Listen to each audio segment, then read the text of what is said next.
Pastor Praveen పగడాల మరణం యాక్సిడెంటా కాదా? కిట్టనవారు హత్య చేశారా? ప్రమాదంలో సహజంగా మరణించారా? ప్రవీణ్ పగడాల డెత్ మిస్టరీలోని సీక్రెట్స్ ఏమిటి? Rajahmundry to Hyderabad minute to minute high tension పెట్టి పోస్టుమార్టం నుంచి అంత్యక్రియల వరకు అన్ని చోట్లా తీవ్ర ఉద్రిక్తత. ఓ పాస్టర్ చనిపోతే తెలుగు రాష్ట్రాల్లోని క్రైస్తవ సంఘాలు అన్నీ ఏకమై ఎందుకు ఆందోళన చేస్తున్నాయి?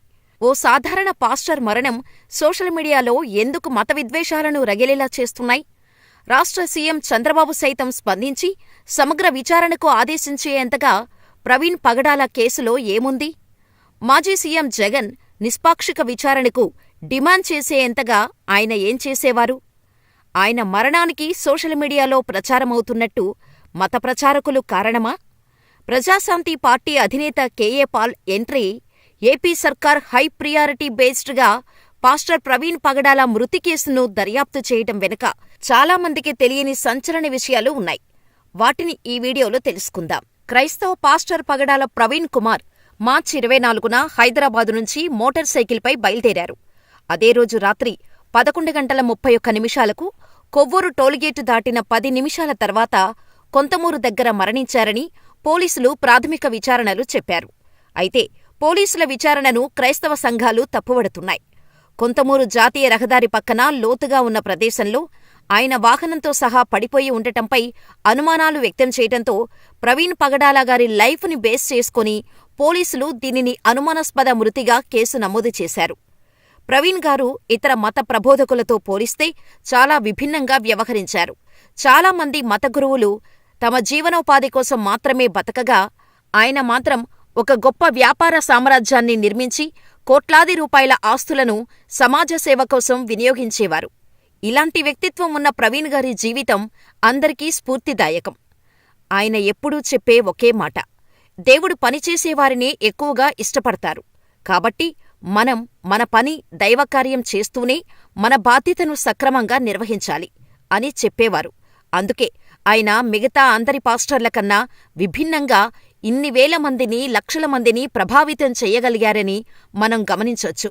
అలాగే ఆయన బోధనలు, స్పీచ్లు వింటే ప్రతి ఒక్కరూ ఆయన మాట్లాడేదానిలో ఒక మంచి లాజిక్ను గ్రహించగలుగుతారు. అంటే మూఢత్వంతో, మూర్ఖత్వంతో, వితండవాదంతో ఆయన చేసే సంభాషణలు ఏవీ కూడా ఉండవు.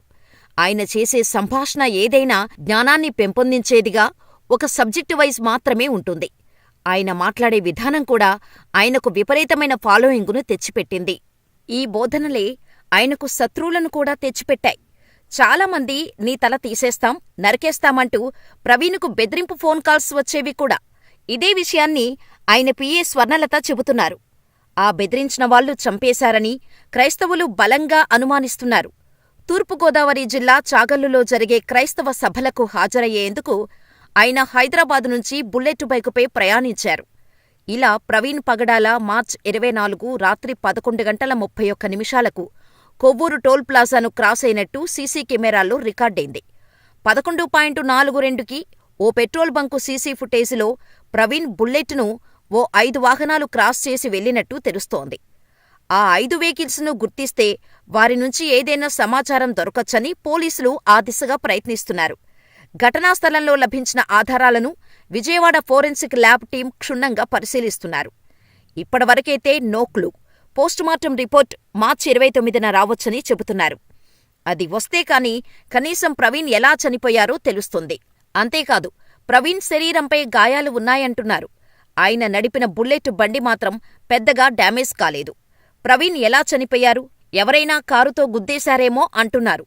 ఇన్సిడెంట్ టైంలో బుల్లెట్ పక్కనుంచి వెళ్లిన రెడ్ కలర్ కారును గుర్తిస్తే క్లారిటీ రావచ్చు.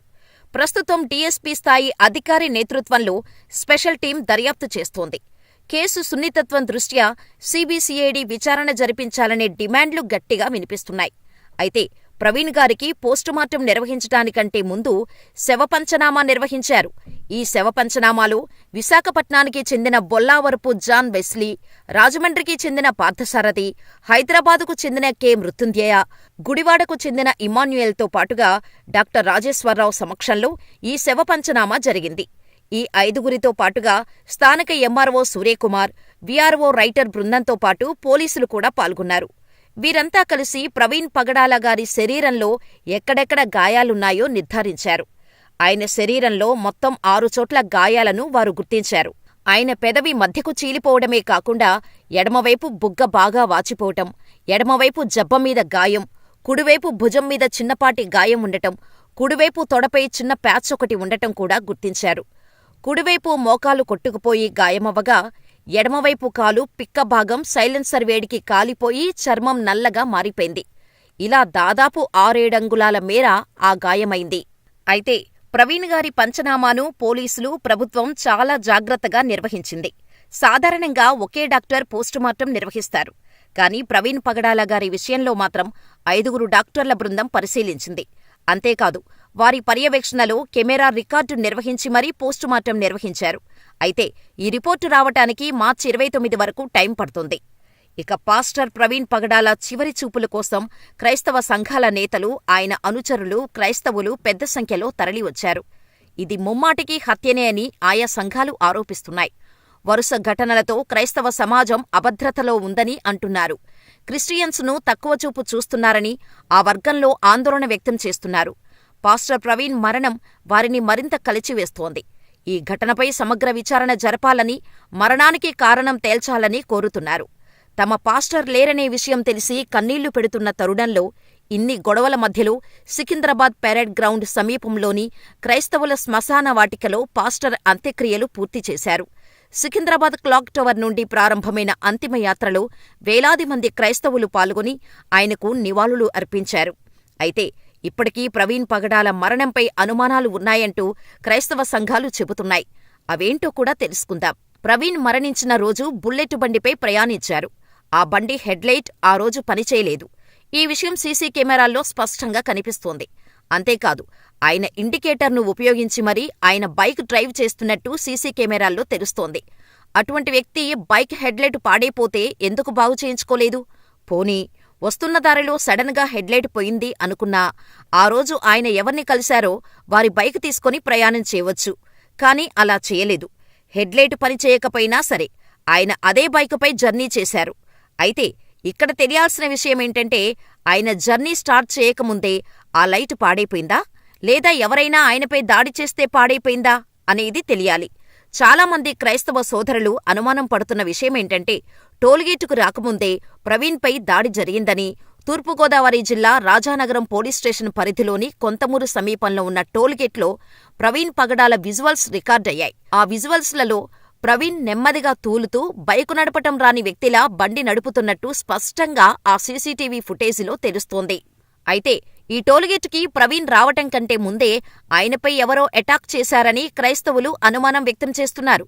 ఈ అటాకులోనే బైక్ హెడ్లైట్ పాడైపోయి ఉంటుందని, వారి నుంచి ఆయన తప్పించుకొని వస్తున్న క్రమంలో టోల్గేట్ వద్ద రికార్డైన సీసీటీవీలో కనిపించారని అంటున్నారు. అంతేకాదు, ఆ టెన్షన్లోనే తూలుతూ బైకును డ్రైవ్ చేసి ఉంటారని అనుమానం వ్యక్తం చేస్తున్నారు. మరో అనుమానమేంటంటే, ప్రవీణ్ గారు బుల్లెట్ బైక్కి ఓ బ్యాగ్ కట్టుకుని ప్రయాణించారు. అయితే ఆయన చనిపోయిన ప్రాంతంలో ఆ బ్యాగ్ ఎక్కడా కనిపించలేదు. సో ఆ బ్యాగ్ దాడి చేసిన వాళ్లు తీసుకొని వెళ్లి ఉంటారని కొందరు అనుమానం వ్యక్తం చేస్తున్నారు. అయితే పోలీసులు మాత్రం వారు విడుదల చేసిన సీసీటీవీ ఫుటేజీలో బ్యాగ్ లేదని చెబుతున్నారు. మరో అనుమానమేంటంటే, హెల్మెట్ పెట్టుకున్న వ్యక్తి ఎలా మరణించాడని, టోల్గేట్లో ఉన్న సీసీ విజువల్స్ను చూస్తే ప్రవీణ్ గారు హెల్మెట్ పెట్టుకున్నారని క్లియర్గా తెలుస్తోంది. అయితే ఒకవేళ నిద్రమత్తులో ఉండటం వల్ల బైక్ అదుపు తప్పి రోడ్డు పక్కన ఉన్న గొయ్యిలో పడిపోయినా హెల్మెట్ ఉంది కాబట్టి ఆయన తలకు పెద్దగా గాయాలయ్యే ఛాన్స్ లేదు. బైకు తనపై పడిపోయినా లేపలేనంత బలహీనమైన వ్యక్తి కాదు ప్రవీణ్. అయితే ఓ పెట్రోల్ బంకు సీసీ ఫుటేజీలో ప్రవీణ్ బుల్లెట్ను ఓ 5 వాహనాలు క్రాస్ చేసి వెళ్లినట్టు తెలుస్తోంది. ఆ 5 వెహికల్స్ను గుర్తిస్తే వారి నుంచి ఏదైనా సమాచారం దొరకొచ్చని పోలీసులు ఆ దిశగా ప్రయత్నిస్తున్నారు. అయితే ప్రవీణ్ చనిపోవడానికి ముందు తల తీసేస్తాం, నరికేస్తాం అంటూ ఆయనకు బెదిరింపు ఫోన్ కాల్స్ వచ్చేవని ఆయన పిఏ స్వర్ణలత చెబుతున్నారు. ఆ బెదిరించిన వాళ్లే చంపేశారనే అనుమానాలు కూడా క్రైస్తవ వర్గాలు వ్యక్తపరుస్తున్నాయి. అంతేకాదు, ఆయన మత ప్రచారాలను ఖండించే కొందరు ఆయనపై దాడి చేసి ఉంటారని అంటున్నారు. కొందరైతే ప్రవీణ్ గారు మద్యం సేవించి బండి నడిపి ఉంటారని, అందుకే తూలుతూ బండి నడిపారని, ఇలా నడపటం వల్లే యాక్సిడెంట్ జరిగిందని అంటున్నారు. అయితే ప్రవీణ్ మరణంలో అసలు నిజాలు తెలియాలంటే కొన్ని రోజులు వేచి చూడాల్సిందే. పోలీసులు పూర్తి విచారణ చేపట్టి అసలు విషయాలను బయటపెడితే తప్ప ఈ కేసులో అసలు మిస్టరీ ఎవరికీ తెలియదు. మరి మీరేమనుకుంటున్నారు?